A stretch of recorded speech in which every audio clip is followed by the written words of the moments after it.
बातमीचा अर्थ आहे भरोसा आणि तुमच्या भरोसा आहे आमची जिम्मेदारी।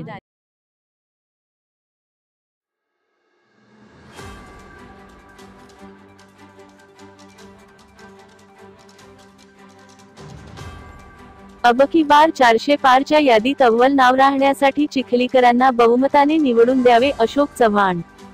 सविस्तर बातमी पाहण्यासाठी आताच आमच्या चॅनलला सबस्क्राइब करा।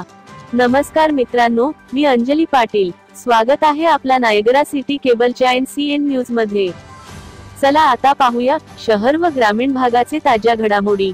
देशात होऊ घातलेल्या लोकसभा निवडणुकीत मोदीजीच्या गॅरंटीवर जनतेचा अब की बार 400 पार असा आहे। त्या 400 मध्ये अव्वल नाव राहण्यासाठी नांदेड लोकसभा मतदारसंघातून विद्यमान खासदार प्रताप पाटील चिखलीकर यांना पुन्हा एकदा भरघोस मताने विजयी करावे असे आवाहन राज्याचे माजी मुख्यमंत्री तथा भाजपाचे राज्यसभा खासदार अशोकराव चव्हाण यांनी केले आहे। ते शहरातील नगरेश्वर मंगल कार्यालयात बुधवारी आयोजित केलेल्या पक्षप्रवेश सोहळ्यात बोलत होते। यावेळी व्यासपीठावर माजी मंत्री तथा माजी खासदार भास्करराव पाटील खतगावकर, भाजपाचे राज्यसभा खासदार डॉक्टर अजित गोपछडे, महायुतीचे अधिकृत उमेदवार प्रताप पाटील चिखलीकर, जहिराबादचे भाजपाचे उमेदवार बीबी पाटील, मदनूर मंडळाचे माजी आमदार गंगाराम सौदागर, माजी आमदार सुभाष साबणे, नांदेड लोकसभा प्रभारी व्यंकटराव पाटील गोजेगावकर, तालुका अध्यक्ष अनिल पाटील खानापूरकर, शहर अध्यक्ष प्रशांत दासरवार, भाजप युवा मोर्चाचे तालुकाध्यक्ष नामदेव पाटील देगावकर आदी मान्यवरांची उपस्थिती होती। देशात गेल्या 50 ते 60 वर्षात काँग्रेसने जो विकास केला नाही, ते फक्त 10 वर्षात पंतप्रधान नरेंद्र मोदींनी करून दाखवला आहे आणि तो विकास अदृश्य नसून नजरेसमोर आहे। आणखीन देशाला कणखर बनवण्यासाठी पर्यायाने मोदीजीच्या हाती सत्ता देण्यासाठी नांदेड लोकसभेतून आपला शिलेदार प्रताप पाटील चिखलीकर यांना बहुमताने निवडून द्यावे असे आवाहन करण्यात आले। यावेळी माजी आमदार सुभाष साबणे, लोकसभा प्रभारी व्यंकटराव पाटील गोजेगावकर, महायुतीचे अधिकृत उमेदवार प्रताप पाटील चिखलीकर, राज्यसभा खासदार डॉक्टर अजित गोपछडे, भास्करराव पाटील खतगावकर आदींनी आपले मनोगत व्यक्त करून मोदीजींच्या हॅट्रिक साठी चिखलीकरांना निवडून देण्याचे आवाहन केले आहे। यावेळी देगलुरातील काँग्रेसमधील स्थानिक दिग्गज पुढाऱ्यासह जवळपास 400 कार्यकर्त्यांनी प्रवेश करून भाजपाचा नारा सत्यतात उतरण्याचा जणू काही घाटच केल्याचे दिसून येत आहे। त्यात प्रामुख्याने काँग्रेसचे माजी नगराध्यक्ष शंकरराव कंतेवार, राष्ट्रवादीचे जिल्हा उपाध्यक्ष दत्तूअण्णा जोशी, काँग्रेसचे माजी नगराध्यक्ष नंदू दासेटवार, काँग्रेसचे माजी उपनगराध्यक्ष बालाजी टेकाळे, काँग्रेसचे माजी नगरसेवक बाळू काबदे, दिनेश मुंगीलवार, काँग्रेसचे माजी नगरसेवक अनिल बोंडलावार यांच्यासह अनेक माजी नगरसेवक आणि जवळपास 400 कार्यकर्त्यांनी भाजपमध्ये प्रवेश केला आहे। हे होते आजचे बातमीपत्र, तर पुन्हा भेटूया याच वेळी याच ठिकाणी। तोपर्यंत पाहत रहा नायगरा सिटी केबलच्या NCN न्यूज। मित्रांनो, लाईक, शेअर, कमेंट्स व सबस्क्राइब करा। जर तुम्ही आमचे चॅनल सबस्क्राइब केले तर तुम्हाला सर्व महत्त्वाच्या बातम्या आणि महत्त्वाची माहिती मिळेल, त्यामुळे कृपया आमचे चॅनल सबस्क्राइब करा। धन्यवाद।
नावाखाली कार्यकर्ते पक्ष प्रवेश करत आहेत, त्याबद्दल आपण काय सांगता? आपण पाहताय देशाचा मूळ काय, लोक जी येत आहेत ते सहज येत आहेत, त्यांना दिसतंय की आगामी काळामध्ये केंद्रामध्ये भाजपचं सरकार येणार आहे आणि त्यामुळे देवगिरी मतदारसंघाचा विकास करायचा असेल तर भाजपशिवाय पर्याय नाही आणि लोक भाजपमध्ये आधी होतात. आणि काल जाहीर सभा घेतली आणि महारॅली काढली होती आणि आज त्यांचं नामिनेशन पत्र जाहीर करण्यात आलं आणि आज त्यासाठी त्यांचे सहकारी उपस्थित होते. त्यांनी अशी टीका केली गेली.